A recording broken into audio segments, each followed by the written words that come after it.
Ya, Assalamualaikum warahmatullahi wabarakatuh.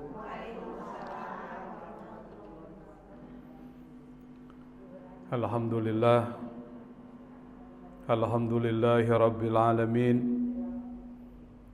Allahumma salli wa sallim ala sayyidina Muhammadin wa ala alihi wa sahbihi ajma'in. Amma ba'd. Bapak-bapak, ibu-ibu, jamaah Majelis Ta'lim Masjid Nurul Hikmah yang dimuliakan Allah Subhanahu wa taala.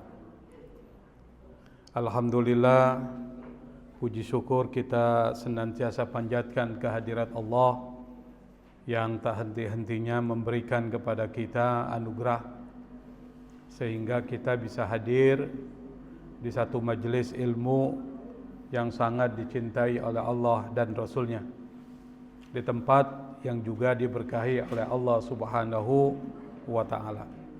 Karena itu kalau kita masuk ke dalam masjid, maka kita niatkan iktikaf di dalam masjid.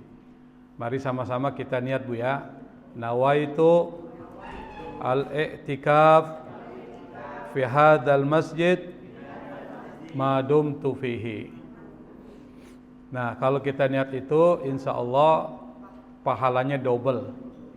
Pahala pertama, kita dapat pahala iktikaf selama beberapa jam ke depan. Pahala yang kedua, kita dapat pahala belajar, yaitu at-ta'allum. Dan belajar ini adalah satu amalan yang sangat besar pahalanya. Karena itu maka setiap kesempatan jangan lupa kita harus selalu menuntut ilmu. Nah, pada kesempatan pertemuan hari ini, seperti kajian setiap awal bulan terkait dengan tazkiyatun nafs, maka kita akan membahas satu maqam yang kedua. Maqam yang pertama di dalam seseorang menuju mendekatkan diri kepada Allah itu, maqam yang pertama adalah taubat. Taubat ini menjadi penting. Karena itu dalam kitab Riyadhus Shalihin, babut taubah itu menjadi bab kedua setelah babun niyah ikhlas. Maka setelah maqam taubat, nih, kalau kita belajar ilmu tasawuf itu, ilmu tazkiyatun nafs, maka masuk ke maqam kedua. Apa itu? Mujahadatun nafs.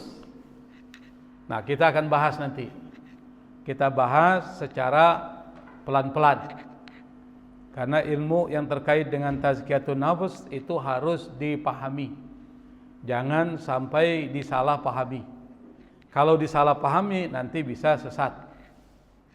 Karena itu maka belajar tentang tazkiyatun nafs itu harus berurutan. Tidak boleh main petik-petik saja itu. Dan ilmu ini adalah ilmu yang sangat penting. Apa itu mujahadatun nafs? Terdiri dari dua kata.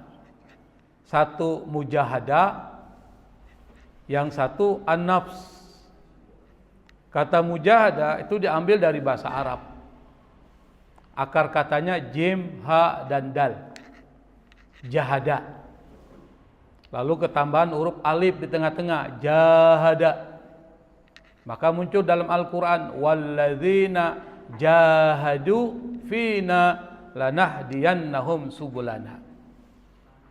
Apa itu al-juhdu dari kata jahada? Itu artinya sungguh-sungguh, serius. Karena sungguh-sungguh serius, maka perlu ada pengorbanan. Pengorbanan apa? Pengorbanan pikiran, pengorbanan tenaga. Itu namanya jahada. Nanti dari kata ini muncul kata jahada. Kalau kita belajar ilmu bahasa Arab ada namanya tasrif sorof. Bentuknya itu seperti fa'ala, amala, itu sama itu. Jahada, yujahidu, mujahadah. Itu kalau belajar ilmu bahasa Arab. Bapak Ibu ada yang belajar bahasa Arab enggak? Nggak ada. Bahasa Indonesia aja susah, apalagi belajar bahasa Arab. Jahada, yujahidu, mujahada. Mujahada itu sama dengan jihad. Itu sama. Kalau kita belajar bahasa Arab, saya jelaskan sedikit bahasa Arabnya Bu ya. Kalau ibu pusing nggak usah didengerin, biar aja saya ngomong. Betul kan? Kalau dipikirin tambah pusing. Tapi supaya tahu, di dalam bahasa Arab itu ada namanya masdar. Kalau dalam bahasa Inggris namanya apa itu? Gerund. Wah hebat juga, siapa itu ngomong gerund? Wah, pasti guru bahasa Inggris. Gerund tuh masdar. Misalnya saya beri contoh nih, kataba menulis, itu bentuk past tense, madhi tuh. Yaktubu itu bentuk present, mudhari dalam bahasa Arab. Lalu gerundnya, masdarnya itu kitabatan, maka muncul kata kitabah. Sama dengan qara'a yaqra'u qira'ah, sama tuh. Nah di sini ada kata fa'ala yufa'ilu mufa'alatan, jahada yujahidu mujahadah. Itu sama bentuknya. Kalau orang bikin kue cetakannya sama, itu maksudnya. Nah, mujahada dengan jihad itu sama tuh, namanya masdar, gerund. Atau disebut dengan verbal noun. Kata kerja tapi noun. Sama itu kalau dalam bahasa Inggris. Apa bedanya mujahada dengan jihad? Kalau jihad bersifat umum, mujahada khusus. Mujahada hanya terkait dengan an-nafs. Tapi nanti juga kata jihad bisa juga jihadun nafs. Tuh. Kenapa disebut dengan jihadun nafs? Nabi pernah ngomong, roja'na minal jihadil asghar ilal jihadil akbar. Kita ini baru pulang dari jihad kecil menuju jihad besar. Maksudnya apa? Saat itu Nabi melakukan perang Badar, perang yang sangat besar. Dan perang yang terbesar itu perang Badar. Kata Nabi itu jihad kecil. Dan peperangan itu terjadi pada saat bulan Ramadan. Anda bayangkan perang di padang tandus. Maka ibu tahu sendiri gimana panasnya itu. Apalagi bulan Ramadan. Perang gak makan gak minum. Kata Nabi, raja'na minal jihadil asghar ilal jihadil akbar. Kita kata Nabi, baru balik dari jihad kecil menuju jihad besar. Para sahabat bingung. Padahal nggak ada peperangan yang lebih besar daripada perang Badar. Apa kata sahabat? Ma huwal jihadul akbar ya Rasulullah. Apa yang dimaksud dengan jihad besar wahai Rasul? Jihadun nafs, yaitu melawan hawa nafsu. Menggunakan kata jihad. Nah, jadi jihad secara umum, jihad itu bisa menggunakan harta, bisa menggunakan jiwa, bisa melawan nafsu, itu jihad. Jadi umum tuh. Tapi kalau mujahadah khusus untuk nafsu, hawa nafsu. Maka istilah yang dipakai di dalam ilmu tasawuf, ilmu tazkiyatun nafs, mujahadah. Nah, biar ibu tahu tuh. Boleh nggak pakai jihadun nafs? Boleh. Tapi kata yang paling tepat untuk menggambarkan tentang perjuangan melawan hawa nafsu itu, kosakatanya adalah mujahadah. Kata mujahadah itu dalam bahasa Arab artinya di dalamnya ada kesulitan, masyaqqah. Kalau masyaqqah kena pada diri kita, maka akan muncul rukhsah. Apa itu rukhsah? Keringanan. Kita melakukan perjalanan safar berat, ada masyaqqah. Kira-kira ada keringanan enggak, Bu? Apa keringanannya? Kalau puasa kita boleh enggak puasa. Kalau sholat bisa dikosor. Itu namanya rukhsah. Dalam bahasa usul fikih, rukhsah atau bahasa fikihnya. Apa itu rukhsah? Keringanan. Nanti kalau rukhsahnya udah hilang, kembali lagi ke hukum awal, namanya azimah. Itu belajar usul fikih. Apa itu usul fikih? Metodologi fikih. Biasanya yang belajar bukan ibu-ibu, pusing ibu-ibu. Yang belajar biasanya orang-orang santri atau orang-orang yang di perguruan tinggi keagamaan Islam. Itu belajar itu supaya ngerti metodenya. Saya beri contoh yang gampang nih. Sholat zuhur dan asar berapa rakaat? 4. Nah, itu namanya azimah. Tuh, ngerti nggak? Lalu pada saat perjalanan, asar yang 4 jadi 2, zuhur yang 4 jadi 2, bisa digabung qasar jama'. Itu namanya rukhsah. Bisa paham ya? Azimah dan rukhsah.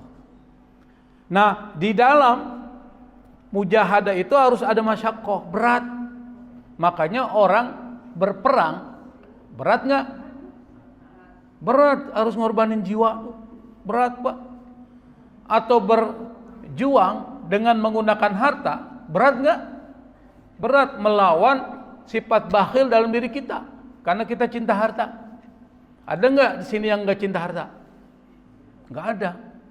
Karena cinta harta, maka Allah minta bukti. Ente benar-benar iman nggak sama saya, kata Allah. Iman, kita bilang kan. Mana buktinya? Sedekah dong. Apa kata kita? Pelit.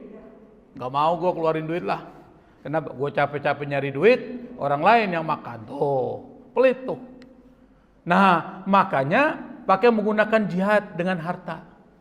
Wajahidu bi amwalikum wa anfusikum fi sabilillah. Jihadlah kalian dengan hartamu, dengan dirimu, maka menggunakan kata jihad. Berat. Yang kedua, kata jihad itu, kata mujahadah, itu harus dikerahkan tenaga total, maksimal. Maka disebut dengan badlul juhdi, nyerahin semua. Karena berat. Maka mengerjakannya nggak boleh setengah-setengah, nggak sepotong-potong, harus tuntas. Makanya disebut dengan mujahadah, jihad sama. Artinya apa? Segala upaya dan daya yang Anda miliki harus dipakai untuk melawan itu.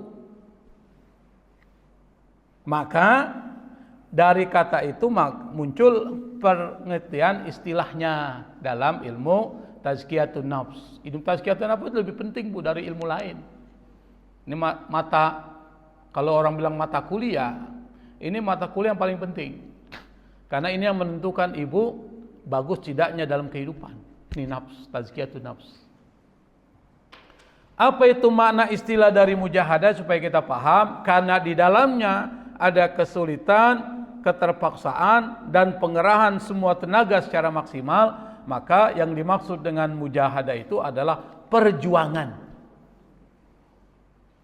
Bukan perjuangan lagu Roma Irama. Irama kan pernah ada lagu itu. Berjuang, berjuang, berjuang dengan apa tuh? Sekuat tenaga. Saya bukan penyanyi sih, jadi suara jelek. Coba kalau saya penyanyi, ibu akan terpesona dengan saya. Jadi perjuang dengan sekuat tenaga itu. Perjuangan apa? Spiritual. Untuk apa? Mengendalikan, membersihkan hati dari sifat-sifat buruk yang disebut dengan penyakit hati. Maka nanti dalam tazkiyatun nafs ada pembahasan penyakit hati. Udah dibahas belum Pak Iqbal? Hah? Sebagian ya. Itu akan dibahas. Kalau ada penyakit perlu obat nggak? Nah, nanti akan dibahas obatnya. Dan itu sudah dibahas oleh Imam Ghazali dalam Ihya Ulumuddin. Ya mungkin nanti kita berulang lagi nggak apa-apa Pak Iqbal ya. Karena kalau nggak berulang repot, saya nggak tahu kan. Ini kita dari awal, dari maqam taubat, maqam mujahadah.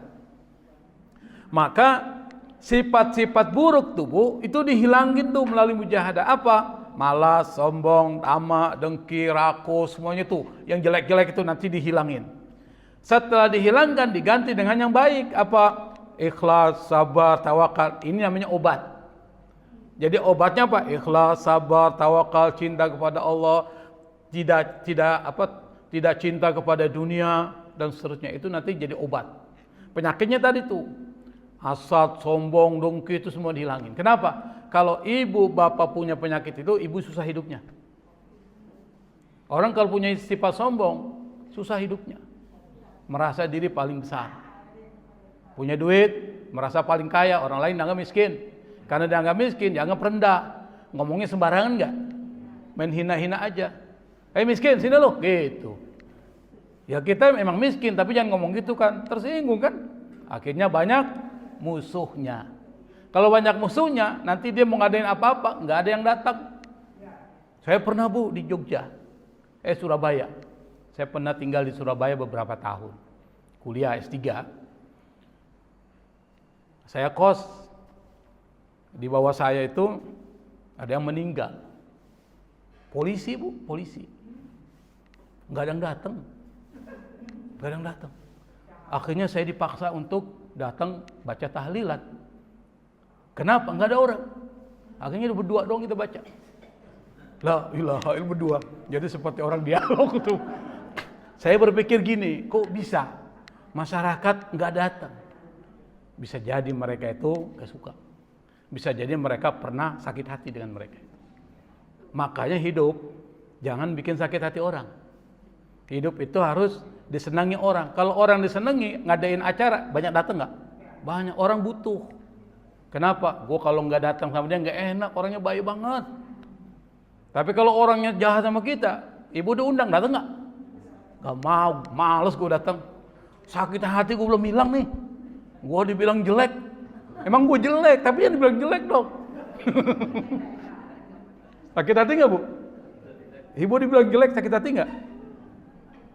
Sakit hati nggak? Oh, sakit hati. Kita bilang, memang gue jelek, tapi jangan diomongin dong. Kok sakit hati nih? Akhirnya nggak mau datang tuh. Maka orang kalau punya penyakit hati repot, hidupnya susah. Tuh, contoh itu di masyarakat, apalagi nanti pas meninggal masuk alam barzah, aduh repot banget lah, repot. Nah, yang kedua, an-nafs penting nih. Ini kita belum bahas mengapa penting, bagaimana caranya dan tantangannya belum. Kita harus kenali dulu. Kata an-nafs itu bahasa Arab yang kemudian diambil ke bahasa Indonesia, nafsu. Itu dari bahasa Arab tuh nafsu. Makanya bahasa Indonesia itu bahasa paling miskin. Kenapa? Banyak ngambil bahasa orang. Miskin nggak? Miskin. Contohnya yang ngambil dari bahasa orang apa? Kalau nggak bahasa Inggris, bahasa Belanda, bahasa yang lain, bahasa Arab. Yang paling banyak bahasa Arab. Indonesia miskin. Atau bahasa Sanskerta. Pancasila. Itu bahasa Indonesia bukan? Sanskerta tuh. Panca 5. Sila dasar. Sanskerta berarti ngambil dari bahasa lain. Apalagi tuh? Apalagi? Majelis. Bahasa Arab apa? Bahasa Arab. Nggak ada bahasa Indonesia. Rata-rata dari bahasa Arab atau bahasa lain. Maka dari kata nafs diambil nafsu. Jangankan itu. Kakak itu. Itu dari bahasa apa itu? Bahasa Indonesia bukan? Bahasa Cina. Kakek. Coba nonton film Cina. Kakek, ya kan? Atau nenek. Udah baca tuh. Dari mana tuh? Tahu. Yang ketawa nenek. Kalau udah umur 60 tahun ke atas, nenek. Berapa umurnya, Bu? Hah? Bu, untuk menentukan nenek atau bukan? Udah nenek.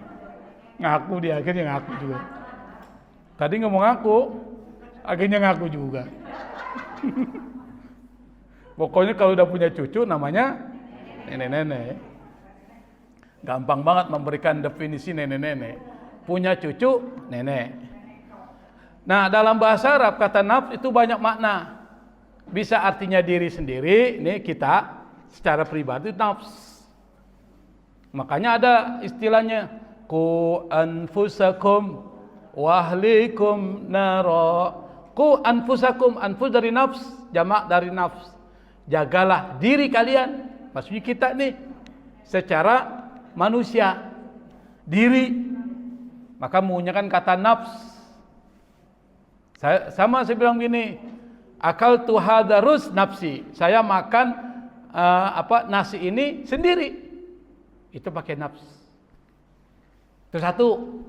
Kedua, kata nafs itu artinya jiwa, roh.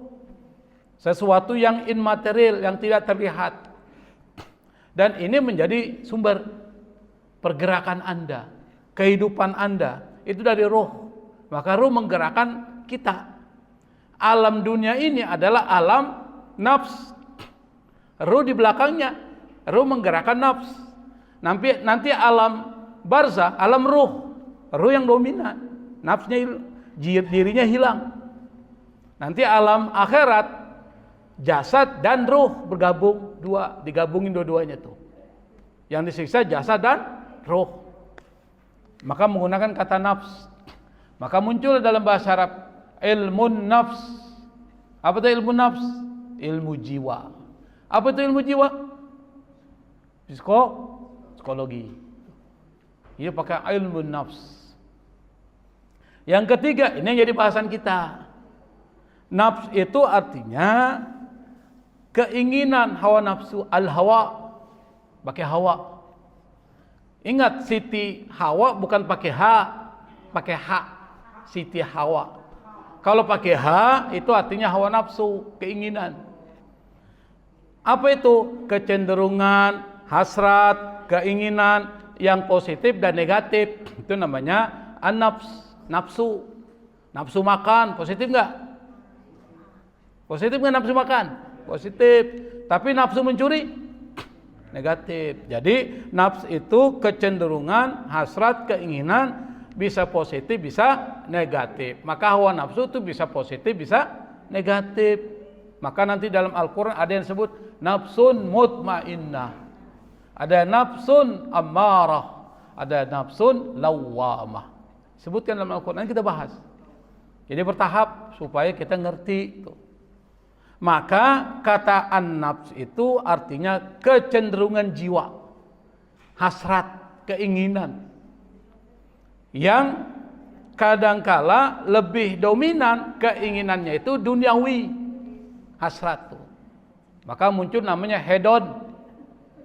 Orangnya hedonis, pahamnya hedonisme. Pokoknya yang nikmat-nikmat aja yang diambil. Kalau nggak ada keenakannya dia nggak mau ambil. Itu namanya hedonis. Dan secara insting manusia itu suka kepada sesuatu yang nikmat tadi. Maka istilah nafs itu nanti lebih dominan kepada yang negatif, kepada yang mengantarkan kepada kemaksiatan. Ini secara bahasa ya. Secara bahasa tadi kita udah jelaskan mujahadah dan nafs. Mujahadah harus sungguh-sungguh, nggak bisa setengah-setengah. Kalau setengah-setengah nggak jadi. Ibu bikin kue setengah-setengah jadi nggak? Nggak, harus tuntas. Bikin anak setengah-setengah jadi nggak? Kalau anak aja ketawa. Hah? Tuh nggak ada. Harus tuntas. Itu namanya mujahadah. Harus tuntas. Nah, an-nafs itu artinya hawa nafsu, kecenderungan yang bisa positif, bisa negatif, tetapi lebih dominan negatif. Nanti kita jelaskan kenapa lebih dominan negatif. Kalau dia bisa dikendalikan jadi positif. Tuh, bisa paham gak nih? Cenderungan awalnya adalah negatif, kalau dikendalikan jadi positif. Apa itu an-nafs? Nih cirinya. Suka membantah. Egois. Nafs. Makanya gak heran banyak orang tuh egois, mau menang sendiri. Betul nggak Bu? Hah? Ibu-ibu juga sama. Laki-laki itu tergantung istrinya. Kalau istrinya egois, laki-laki egois juga. Kita sih ngikutin aja apa kata perempuan. Hah? Banyak laki-laki egois. Yang egois cuma suaminya doang. Yang lain nggak Bu ya? Ibu suaminya egois nggak? Egois nggak? Enggak tuh, nyuri sendiri ya. Jangan ngajak-ngajak teman. Kalau suaminya egois, jangan semua suami orang yang egois. Jadi suka membantah. Kenapa? Dalam riwayat itu pernah diceritakan. Riwayat ini diceritakan juga oleh namanya Murtado Az-Zabidi. Murtado Az-Zabidi menulis kitab namanya Ithafus Sad Al-Muttaqin. Ithafus Sad Al-Muttaqin ini adalah komentar terhadap kitab Ihya Ulumuddin. Ada 30 jilid. Saya beli kitabnya itu. Di sana diceritakan tuh. Apa ceritanya? Allah ciptakan akal dan Allah ciptakan nafsu. Pada saat ketika Allah ciptakan akal, lancar semua. Akal patuh kepada Allah.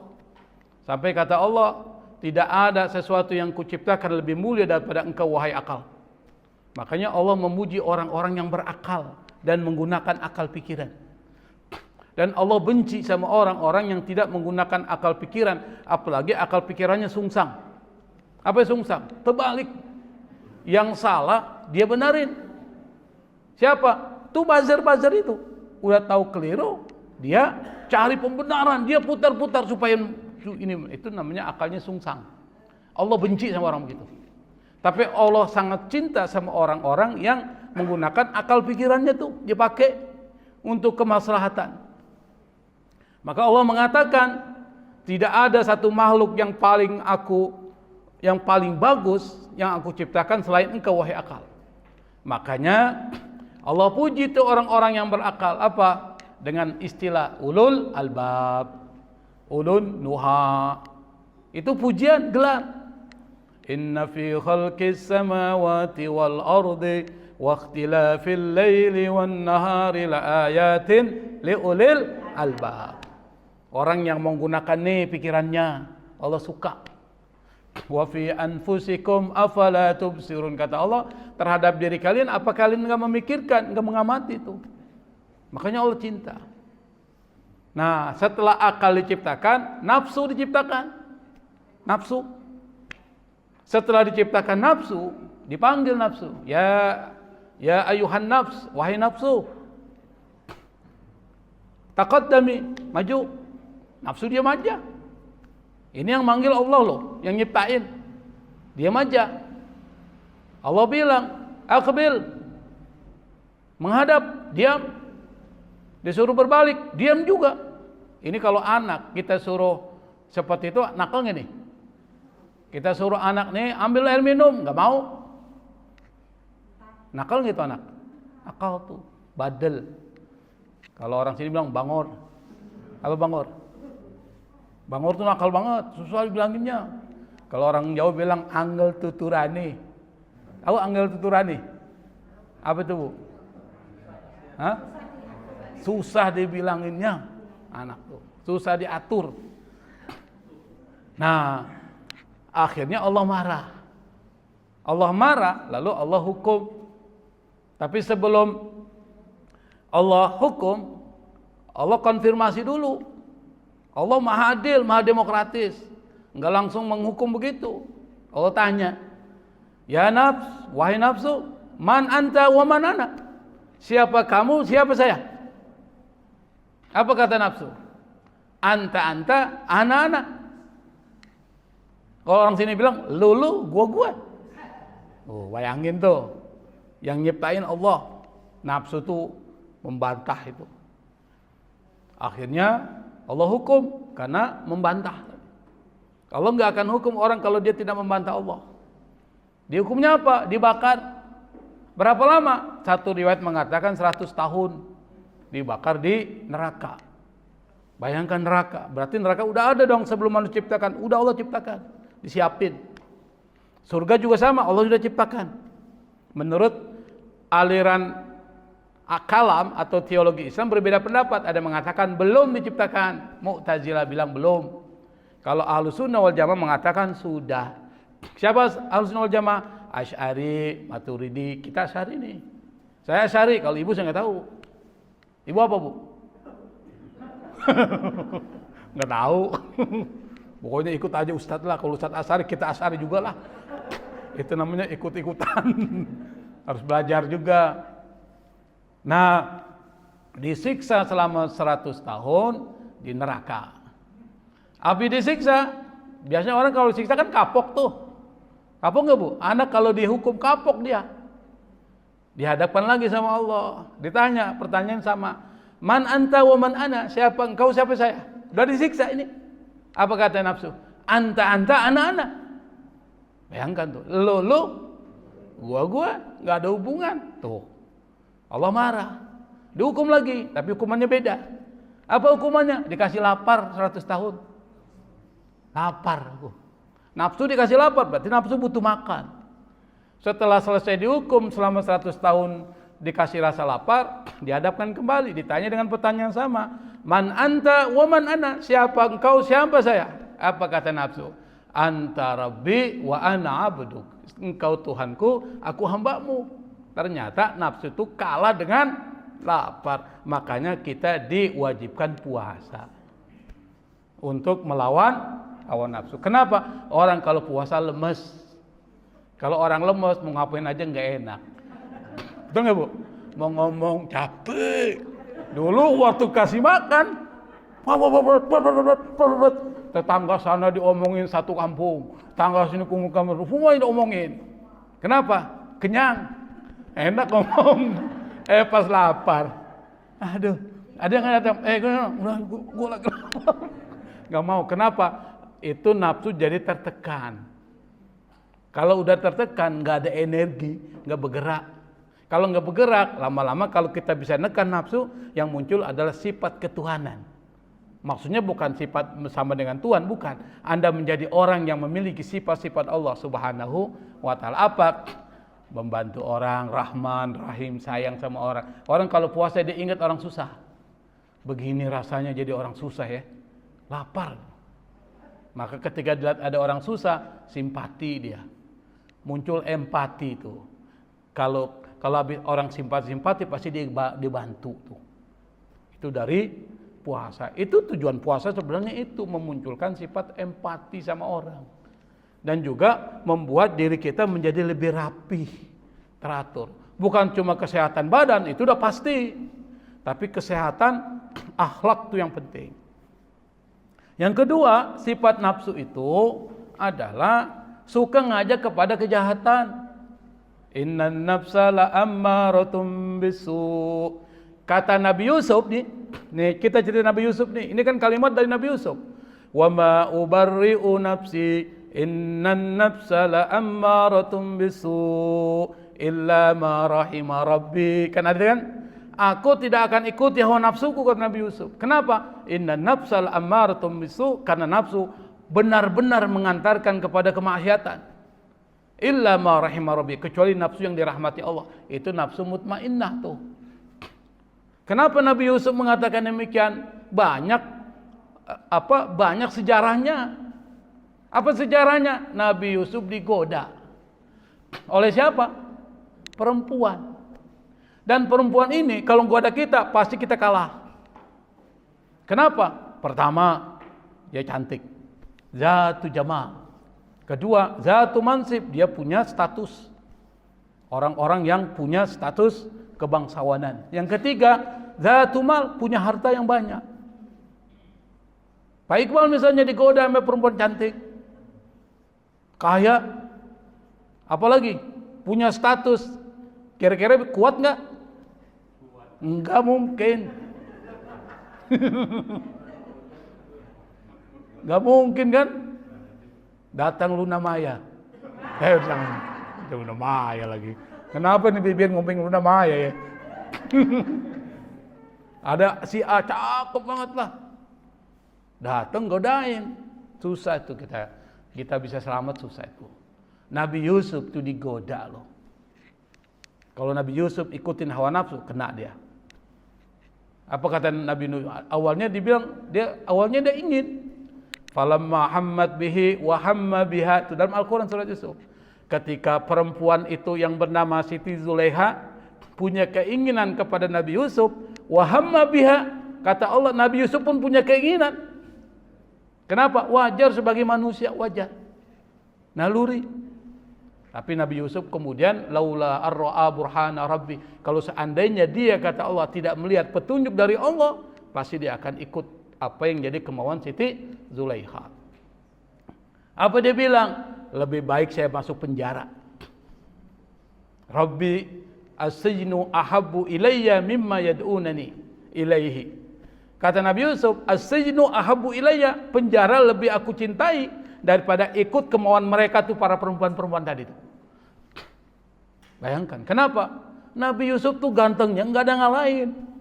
Cakep banget, kecuali Rasulullah.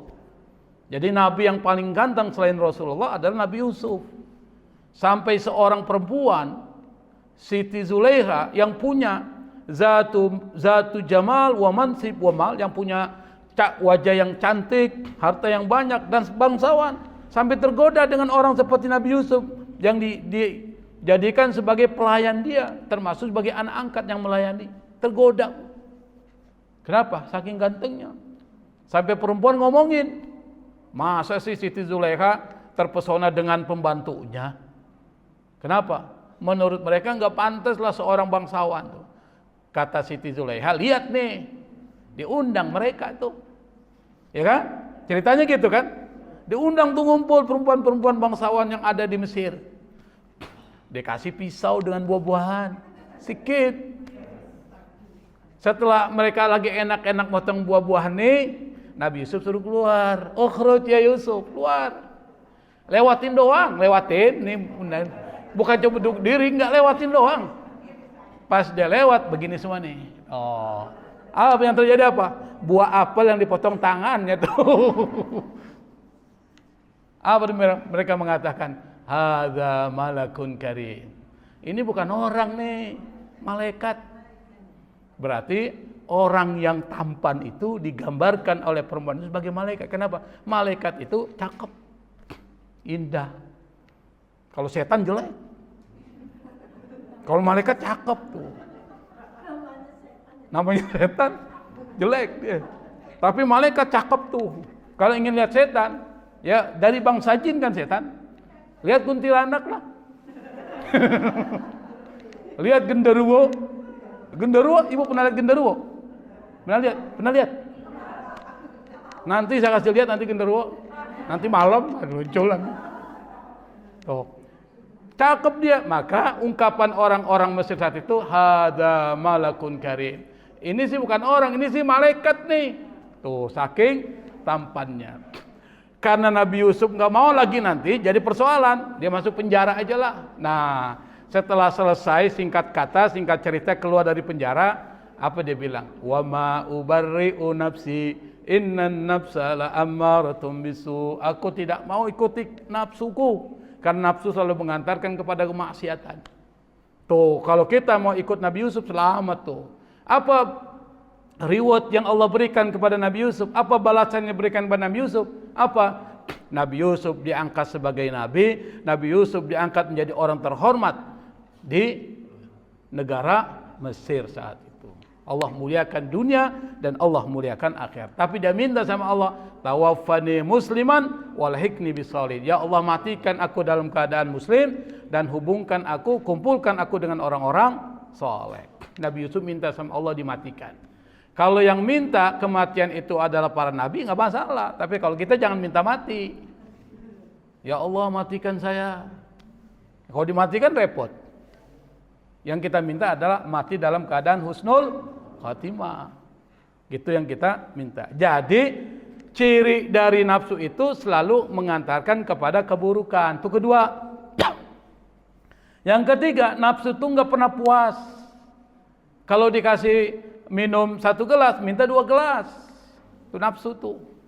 Kalau udah diikuti keinginannya nafsu, dia minta terus tuh Bu, menuntut terus. Kalau ibu misalnya digoda oleh nafsu sampai kemudian melakukan perbuatan buruk, itu jadi tertarik terus tuh dengan buruk tuh. Seperti orang ngerokok susah ngilanginnya. Betul nggak Pak? Orang kalau udah ngerokok tuh susah ngilanginnya. Itu namanya sudah tertarik, adiktif. Dia sudah kecanduan. Nafsu tuh gitu. Makanya orang-orang yang dimasuki oleh hawa nafsu yang buruk tuh, maka orangnya akan begitu, serakah, nggak puas. Nabi pernah mengatakan, anak cucu Adam itu kata Nabi, kalau seandainya diberikan 1 lembah berisi emas, la tamanna thaniyan, dia akan mengharapkan lembah emas kedua. Kalau seandainya diberikan lembah emas kedua, la tamanna thalitsan, dia akan meminta yang ketiga. Kata Nabi, wala yasuddu jawfa ibni Adam illa turab. Yang bisa menutup perutnya anak cucu Adam dari sifat rakus itu kalau dia udah mati, tanah. Kalau udah mati selesai. Itu rakus tuh. Makanya orang-orang yang dikendalikan oleh nafsunya, lihat tuh para pejabat. Para pejabat. Puas enggak? Punya uang 1 triliun, enggak puas dia. masih korupsi. Sampai dia punya uang 100 triliun, nggak puas, nggak akan pernah puas. Makanya nggak bisa dinaikkan gajinya, nggak bisa. Para hakim itu solusinya bukan dinaikkan gajinya supaya dia bisa jadi adil, karakternya dibangun. Kalau dia melakukan kesalahan, hukum dengan hukuman terberat, baru dia kapok tuh. Jadi bukan dinaikin gajinya, nggak akan pernah puas. Kenapa? Kita lihat aja para pejabat kita, Bu. Perhatikan berapa korupsi yang dilakukan tuh. Itu sekarang bukan main miliaran sekarang. Apa mainnya? Triliun. Dulu kalau miliar itu gede banget itu. Sekarang mainnya triliunan. Miliar kecil berarti itu. Kalau ibu dikasih 1 miliar gimana, Bu? Wow, gede banget tuh. Bagi para koruptor kecil. Itu sama dengan 1.000 perak. Kita 1.000 perak yang benar kecil. Tapi bagi para koruptor 1 miliar itu sama dengan 1.000 perak tuh. Dianggap kecil banget tuh. Makanya korupnya sekarang bukan lagi mainan triliun tapi kuadriliun tuh. Berapa nolnya itu, Bu?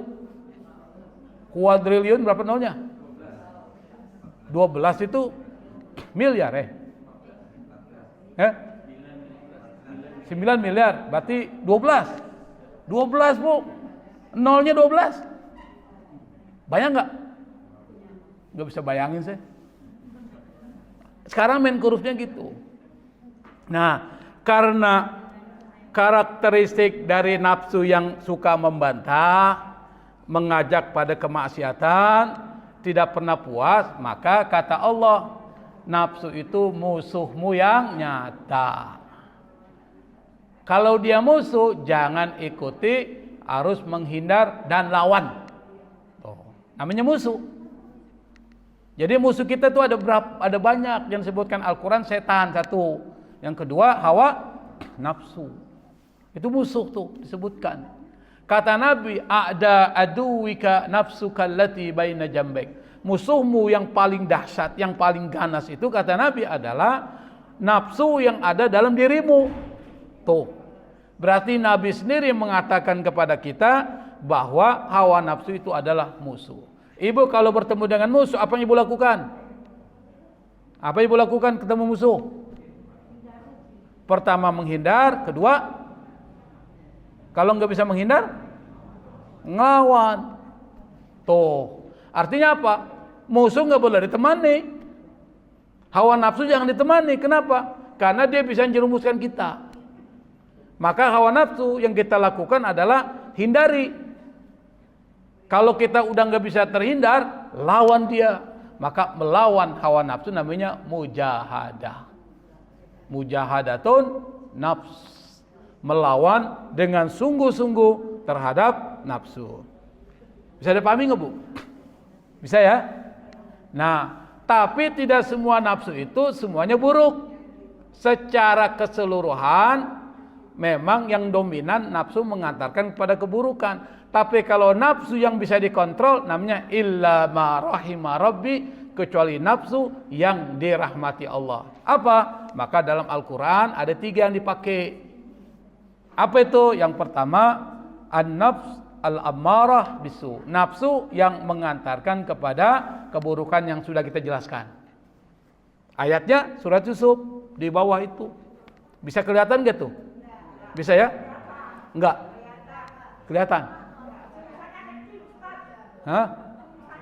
Bukan tulisannya kecil, ini yang kecil.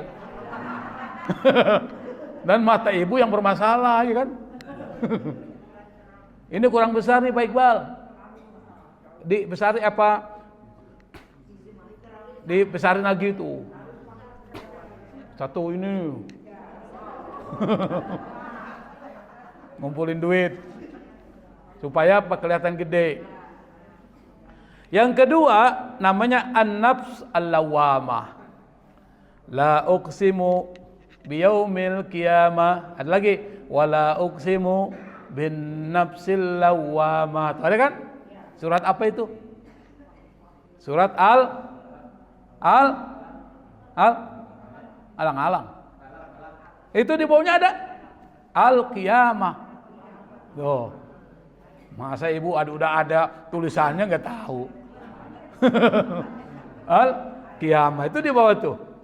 La uqsimu bin nafsil lawamah. Soal kiamat. La uqsimu biyaumil qiyamah wa la uqsimu bin nafsil lawamah. Tuh ada. An-nafsul lawamah ini beda dengan amaratum bisu. Dia kalau melakukan kesalahan dia sadar. Dia celak dirinya, kenapa ente melakukan ini? Setelah itu baru dia melakukan kebaikan. Itu namanya nafsun lawamah. Dan ini merupakan tanda awal kebaikan. Kalau orang melakukan kesalahan, dia tahu itu salah lalu dia menyesal, itu ada imannya. Tapi kalau orang melakukan kesalahan lalu ketahuan dia melakukan kesalahan tapi tidak menyesal, imannya udah hilang. Tuh, maksudnya gitu. Nah, kalau masih ada penyesalan dalam dirinya, maka disebut dengan nafsun lawamah. Dan yang tertinggi adalah illa ma rahima rabbi, kata Nabi Yusuf, namanya nafsun mutmainnah.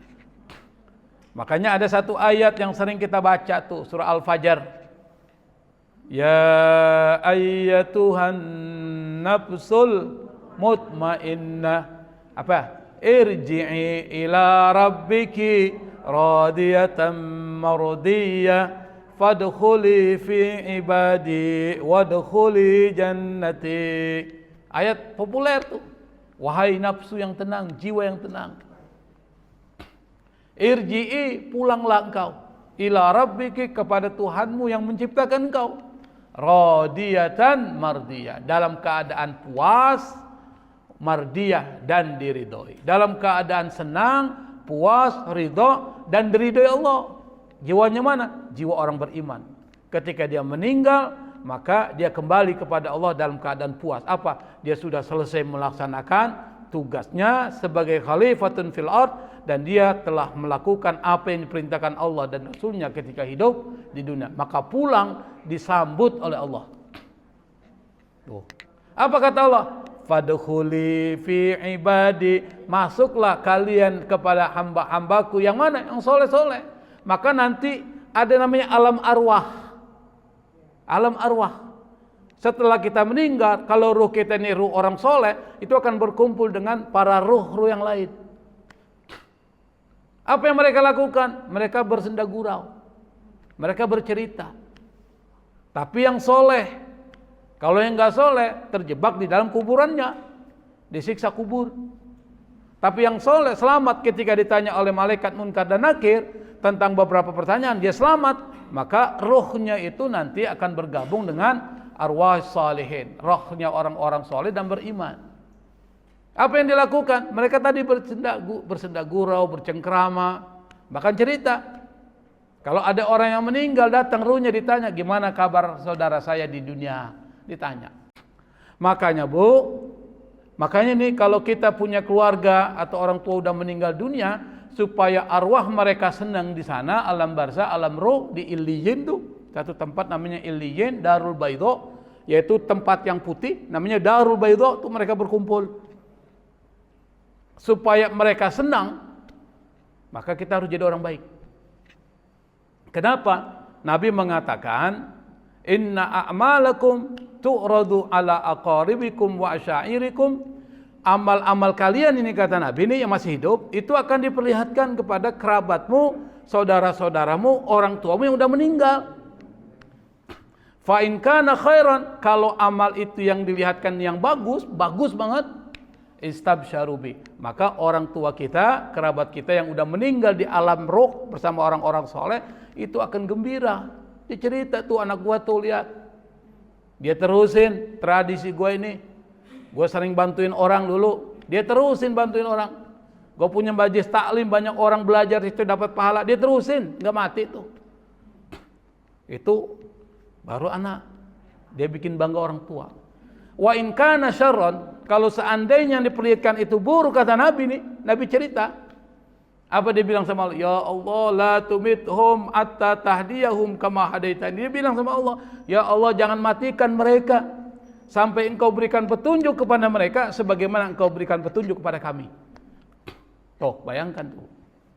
Makanya membuat orang tua kita senang di alam arwah, jadilah orang baik, jangan bikin susah orang lain. Karena itu bikin sengsara mereka itu.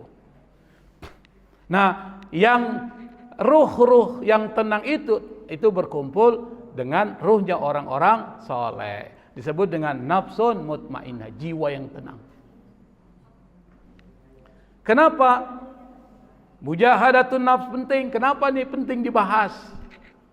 Yang pertama, supaya tenang hati kita. Ingat, nafsu itu ada di hati.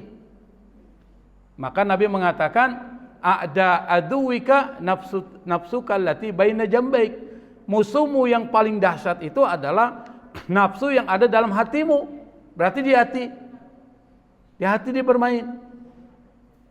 Karena dia di hati, maka hati ini menggerakkan perbuatan. Jadi perbuatan buruk kita itu digerakkan oleh hati kita, perbuatan baik kita oleh hati kita. Tuh. Sementara nafsu ada di hati. Nafsu cenderung pada yang maksiat, digerakkanlah hati kita untuk cenderung pada maksiat. Kalau cenderung pada maksiat berarti ada penyakit tuh. Karena nafsu itu nanti akan melahirkan penyakit. Penyakit hati. Kalau hati ini kena penyakit, hati itu nggak bisa maksimal bergerak. Kalau hati nggak maksimal bergerak, maka yang keluar yang buruk-buruk. Ibu bapak kena prostat, kira-kira kencingin normal nggak? Nggak normal tuh. Kenapa? Ada penyakit, nggak normal. Hati ibu kena penyakit, normal nggak hati? Enggak. Kalau hati nggak normal, mulut nih ngomong yang jelek aja, mata ngelihat yang jelek-jelek, kuping suka dengar yang jelek-jelek tuh. Kenapa? Nggak normal hatinya. Tapi kalau hatinya bersih, normal, maka mulut selalu yang baik, mendengarkan yang baik, berpikir yang baik, semuanya baik. Itu hati yang bersih itu. Maka kalau orang hatinya terlepas dari hawa nafsu yang buruk, maka dia menjadi orang yang tenang. Di mana letak tenangnya? Pertama, dia terbebas dari penyakit hati, nggak ada sifat sombong. Orang kalau nggak sombong, hilang penyakit sombong, tenang nggak hidupnya? Kalau orang nggak punya sifat rakus, dia qanaah sama Allah, terima aja apa yang diberikan Allah, tenang nggak hidup? Tenang nggak bu? Hidup tenang. Dia syukuri apa yang Allah berikan, nggak pernah dia mengeluh, nggak pernah dia komplain. Kenapa? Karena dia tahu bahwa apapun yang diberikan Allah itu adalah ketetapan dari Allah. Jadi dia tawakal tuh. Maka orang yang nafsunya dia perangi oleh mereka sehingga tidak ada lagi nafsu yang buruk di dalam hati mereka, orang itu pasti akan mendapatkan ketenangan hati. Kalau orang hatinya tenang, sehat nggak? Sehat tuh. Coba ibu jadi orang yang bersabar, jadi orang yang bersyukur, tuh sehat. Ada satu penelitian bu, penelitian ini benar nih, yang dia teliti itu tentang orang yang suka berterima kasih sama orang. Berterima kasih. Kalau mereka dibantu, mereka bilang terima kasih. Ternyata orang-orang yang diteliti yang suka ngucapin terima kasih kepada orang lain yang bukan muslim loh, bukan muslim. Itu ternyata ada hormon-hormon stresnya berkurang. Jadi hormon stres tuh, saya nggak ngerti kalau kedokterannya apa namanya. Tapi hormon kebahagiaannya meningkat. Jadi hormon kebahagiaan, apa sih istilahnya itu, ada endogen atau apa itu. Dia meningkat tuh. Hormon stres berkurang. Karena hormon kebahagiaan meningkat, maka masa hidupnya lebih panjang. Tapi kalau dia hidup dengan stres, maka hidupnya semakin bermasalah. Maka kalau ibu ingin bahagia, jadi orang yang bersyukur. Allah kasih 100.000. Alhamdulillah masih dikasih rizki. Tuh tetangga gue itu sampai sekarang ngojek dari pagi sampai malam dapat 50.000. Kita duduk-duduk doang sambil minum kopi, ada pisang gorengnya lagi, dapat duit 100. Enak nggak? Enak. Apalagi ustadz enak. Duduk doang dapat duit. Jadi ustadz bu enak. Doang nih. Apalagi pas mau lebaran pada datang. Ustadz ini tuh enak nggak? Enak tuh. Bukan karena ustadznya, tapi Allah gerakan hati orang supaya menghormati gurunya. Kalau nggak ada gurunya, dia nggak ngerti bagaimana jadi orang baik. Maka kalau mau guru tuh jangan macam-macam. Guru diomongin terus di belakang. Mau guru gue tuh, aduh capek gitu. Udah dikasih ilmu diomongin lagi. Kan repot tuh. Nah, yang kedua, sampai mana tadi cerita, Bu? Saya lupa ya. Sampai mana? Sampai mana cerita tadi? Hah? Tuh, udah selesai tuh. Artinya apa? Syukuri apa yang diberikan Allah. Itu hati kalau begitu, Bu, tenang tuh, enak. Nerima aja. Motornya hilang, sepedanya hilang. Orang lain disalahin. Ya, kita jangan sampai lah kendaraan kita hilang, jangan sampai. Tetapi kalau seandainya ada musibah, ya udah, mau bilang apa? Kan kalaupun kita ngomel-ngomel, motor kembali nggak? Sepeda kembali nggak? Nggak juga tuh. Tapi memang karena manusia itu susah. Makanya disebut dengan mujahadah. Sungguh-sungguh berjuang. Yang kedua, orang yang kalau bisa memerangi nafsu yang negatif itu, dia pasti akan beruntung. Beruntung tadi di dunia, dia akhirat nanti akan ditempatkan di mana? Surga Allah Subhanahu wa taala. Ada satu ayat yang mungkin kita sering dengar nih. Wa amma man khafa maqama rabbih wa nahan nafsa 'anil hawa fa innal jannata hiyal ma'wa. Adapun orang yang takut kepada Tuhannya, lalu dia menahan diri dari hawa nafsunya tuh, maka surgalah tempat kembalinya. Enak nggak, Bu? Jannah, surga.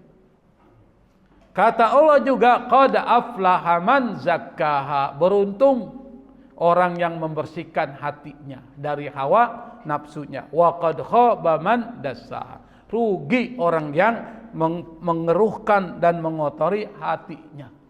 Rugi tuh. Maksudnya apa? Tadi ikuti hawa nafsu, itu namanya mengotori hati. Apa hawa nafsu? Kikir, sombong, rakus tuh. Kalau ikuti itu, Anda akan susah hidup di dunia. Tapi kalau Anda jauhi, Anda akan beruntung dan di akhirat akan mendapatkan surga. Yang ketiga, kalau nafsu diperangi lalu hilang, maka yang muncul akhlak yang bagus, pelitnya hilang, jadi dermawan. Nggak boleh lihat orang susah dia bantu. Orang kalau dermawan hatinya nggak pernah mikir, nih duitnya nanti berkurang, nggak ada pikiran begitu, Bu. Pokoknya dia suka membantu orang. Kalau orang suka membantu orang, itu uangnya akan bertambah, nggak akan berkurang. Siapa yang ngomong? Nabi, ma naqasat sadaqatun min mal. Harta yang disedekahkan nggak akan berkurang.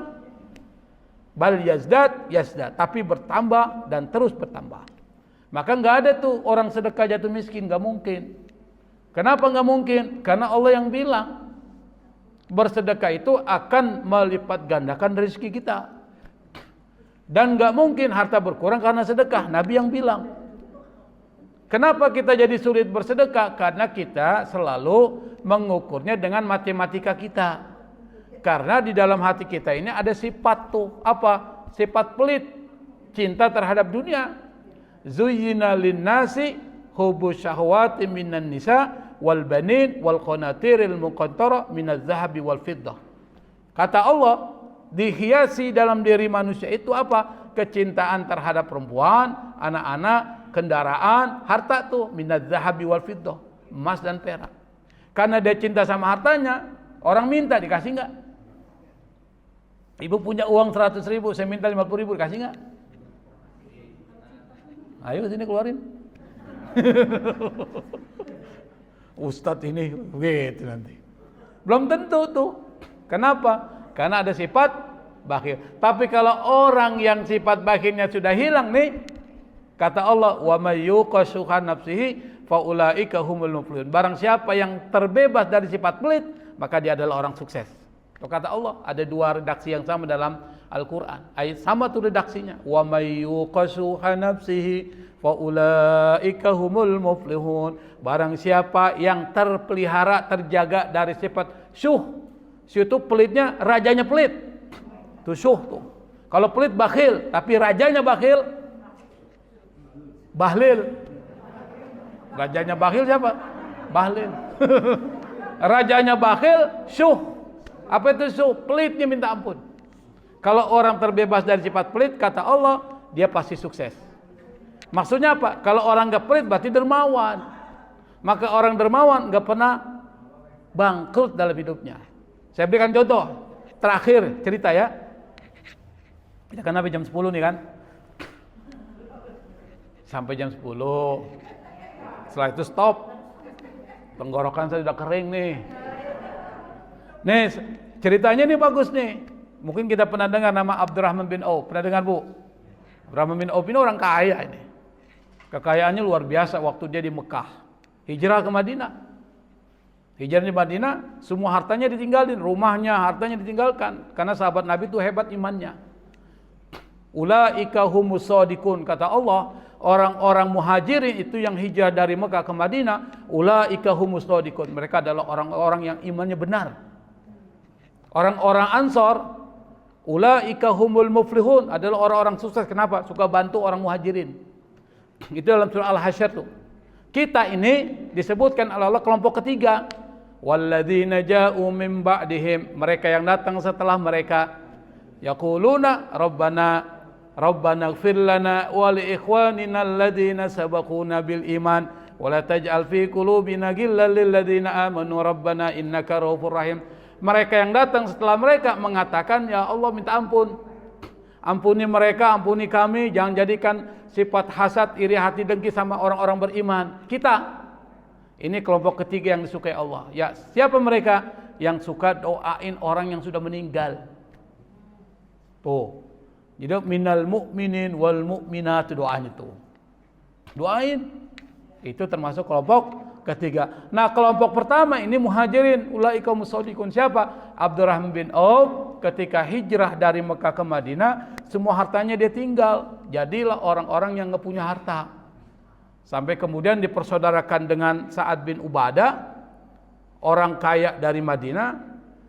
Nabi bilang, Sa'ad dan Abdurrahman, ente dua ini bersaudara. Kata Sa'ad bin Rabi'ah, namanya Sa'ad bin Rabi'ah, ketika dia dipersaudarakan dengan Abdurrahman bin Auf, apa kata Sa'ad? Ya Abdurrahman, sekarang kita bersaudara nih, dipersaudarakan Nabi. Saya punya harta banyak, saya akan bagi dua harta saya. Sebagian buat engkau, sebagian buat saya. Tuh, hebatnya tuh. Saya punya istri lebih dari dua. Belum. Ibu mau keterusan aja. Saya punya istri lebih dari satu, jangan dua, satu lebih dari satu. Berarti bisa tiga, bisa empat kan?